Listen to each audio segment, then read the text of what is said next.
let's add some windows and doors from the 3D warehouse. Head back to that first blue button here, and then type in sliding door. We're going to get one big sliding door and then enter. Now, there's a lot of options here to choose from, but the fastest way to get a right-sized door or window is to use a live component. If you click on Filters and then scroll down and look for the live component check there and hit Apply. Now, it's going to show us only items that we can configure as live components. What does that mean? I'll show you in just a moment, but I'm going to download this exterior sliding door. I'll click on that and then choose Download and Configure. I'd like to load it directly into my model. And now I'm going to set it down in the general location of my opening here. Click and release. Now I can rotate it. I'm going to use the Move tool. It looks like it set it down with the inside facing that way. So I'm going to rotate it so that the tan part is facing the inside of the room, and the exterior there, you can see the facing there goes on the exterior. All right, so now I'm going to just slide it in to the window here, to the opening. And I'm going to be strategic about where I grab this with my Move tool. So it already is pre-selected. It's rotated to the correct orientation here. And I'm going to zoom in and click right on the corner of this trim. Click Release and pick it up there so that I can meet it up right here with the corner of my opening. So again, be strategic about where you grab this. Don't just grab it somewhere here and try and eyeball it. Meet up this corner with the corner of the opening and really get in there. Zoom in. You may have to set it down closer and then zoom in as needed. Maybe get a different angle to make sure that it's nice and tight in there. Now, it's not the exact right size quite yet. We do have some opening down here. We don't want air to get in. So let's go ahead and configure this to be the right size. Go ahead and double click on that component and the Configure Live Component panel will appear. And this allows us to choose the width and height and other qualities of this door. So this is in millimeters currently. It may have an option for you in the future for inches or feet and inches, but for millimeters, this door is going to be 1803 wide. So I'm going to double click into here and just override that and type 1803, enter. And I'll write this in the notes below just so that you don't have to remember, but 1803, and then the height of it is going to be 2134. Enter, and that's millimeters again. So if you have the option for feet or inches, it's going to be 7 feet high, and the width is 5'11".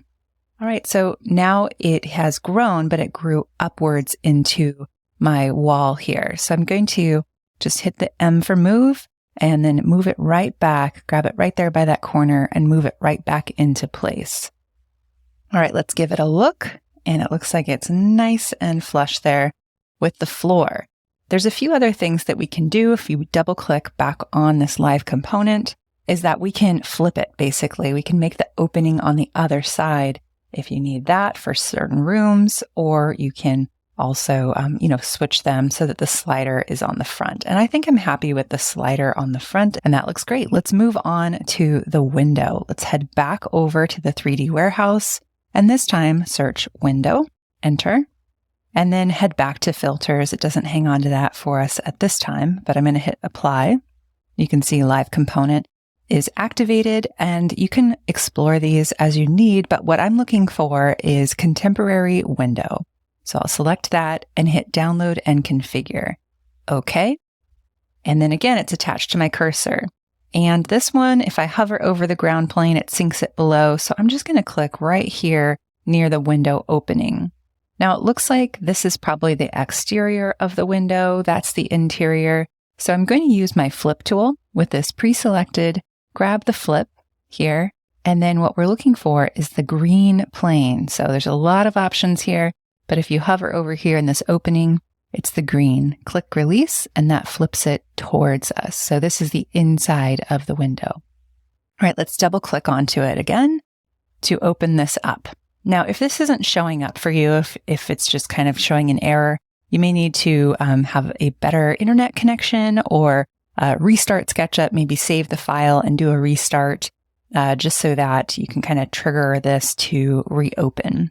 So this one has a slider here, show units as authored. So if you want to work in millimeters for this, you can, or you can slide it back. I'm going to go ahead and keep going with millimeters because that's what I have in my notes for myself.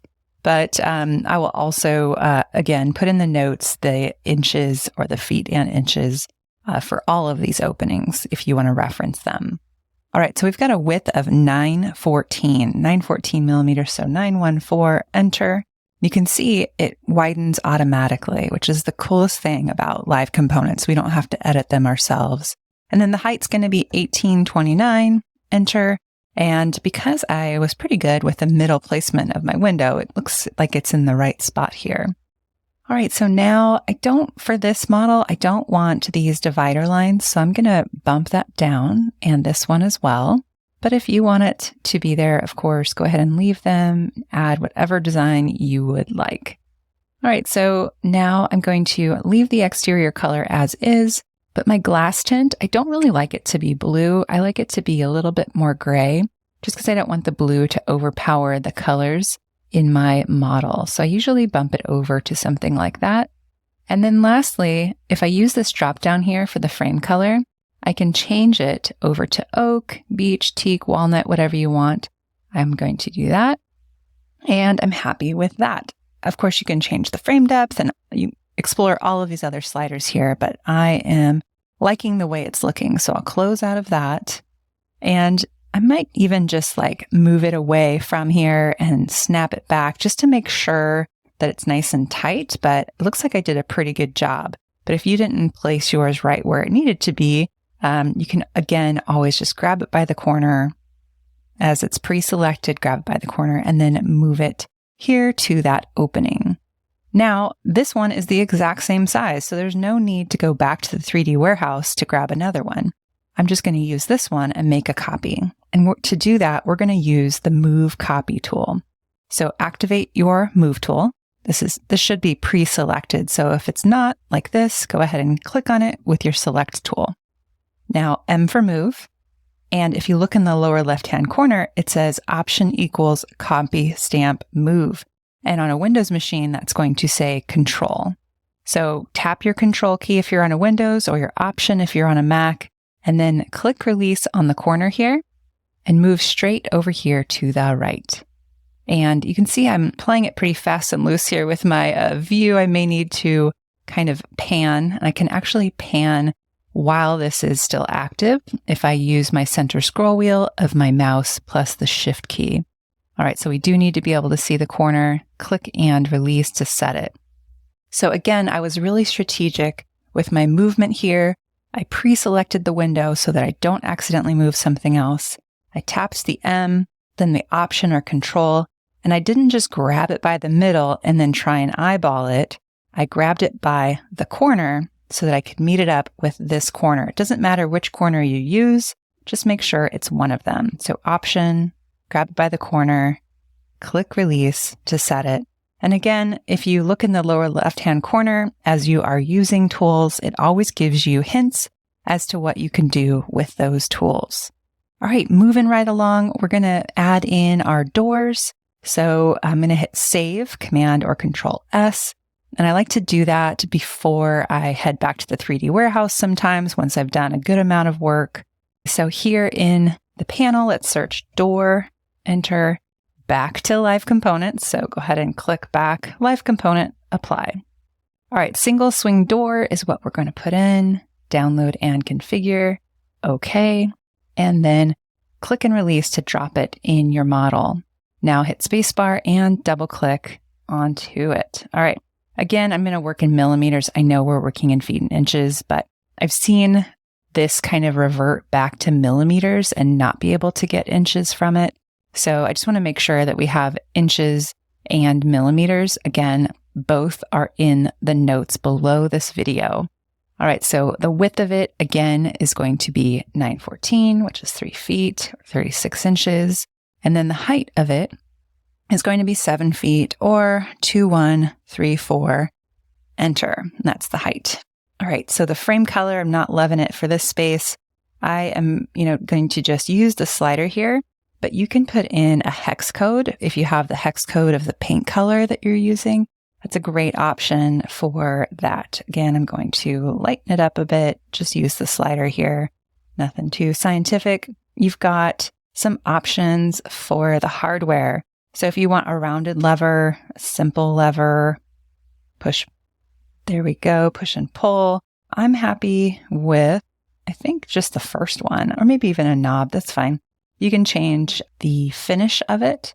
And we can also change the wall thickness. So our wall thickness is actually slightly thinner. I think it would be 114. Enter.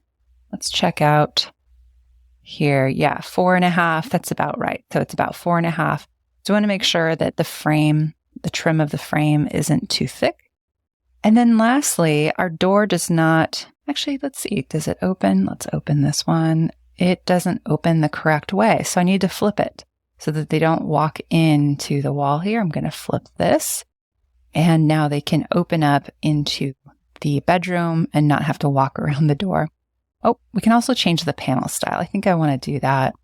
We can do a barn door. That's not quite the style I'm going for. I think I'll just go back to a plain door. Happy with that for now. I just need the door to be in there. I don't need it to have any specific style at this point. All right, I'm going to move this. So pre-select, grab your move tool, tap your option key. We're going to grab it right at the hinge corner here. Click release, and then we're going to place it over here. Now, obviously, it's facing the wrong way, so let's hover over the top of it, red plus sign there, and then we'll move it into place like that. Now, this one is also swinging the wrong way, so I wonder if, I haven't tested this, but I wonder if we can just flip it, and then it should, yep, it's just opening the correct way now. So I'm going to go like that, because it's opening up into our closet space here that we don't have drawn. But do know that these two are now connected, and they are what are called components, which is sort of like a super group. So if I were to reconfigure this, let's say I flip it the other way, this one is going to flip as well because they are connected. So anytime you have more than one of something, you want to make it into a component, which we get into in future classes. I don't want to overwhelm you with that right now, but just know that these are components. So any changes that happen to one of them happen to both of them. If you need to change this door to a different style or a hardware style, you'll need to right click and choose Make Unique. And that separates the connection of those two components. So if I click Make Unique, I can now double click on this and go back to a different style. We don't want that. Vent, no thank you. All right, maybe we want that. And I'll leave it as such. So it separated it out, so the changes only happen to one of them. All right, so that is that for our doors and windows. Sometimes I will just draw a simple window on my own if I just want something quick. But these live components really are the best way to get a more detailed look of a door and window without having to modify it manually yourself. So I really encourage you to utilize those.